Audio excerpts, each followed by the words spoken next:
Bonjour à tous, je m'appelle Brandon et aujourd'hui je suis fier de vous présenter un poème que j'ai écrit, idéal pour réviser et résumer le droit administratif. Le titre est la suivante, Mon abrégé administratif.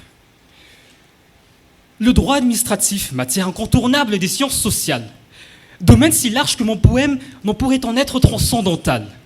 Néanmoins, étant juriste et animé par la passion de l'art oratoire, je souhaite exprimer les notions qui pour moi sont fort ostentatoires. En ce jour, à la mémoire de l'arrêt Blanco, arrêt fondateur du droit administratif, relatant une petite fille, Agnès Blanco, renversée par un wagonnet non privatif, cet arrêt instaura un principe majeur, la responsabilité de l'État. Et la nécessité d'instaurer une juridiction administrative arriva au tas.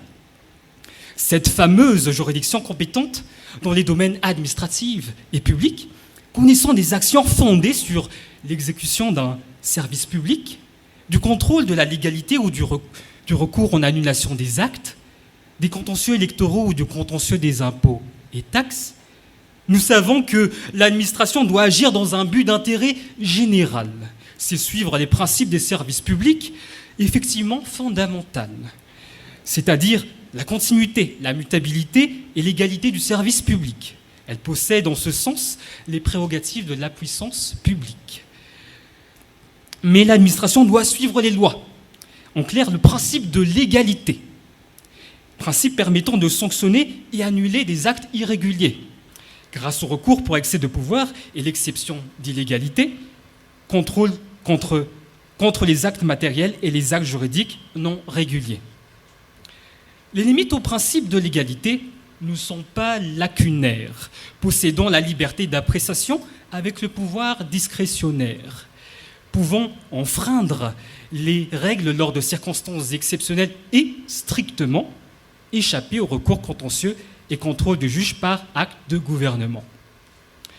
Un autre principe, le principe de responsabilité consacré par l'arrêt Blanco, permet d'obtenir réparation des dommages provoqués par un fiasco, responsabilité fondée soit sur une faute personnelle ou de service par le public, soit un risque ou une rupture d'égalité devant les charges publiques.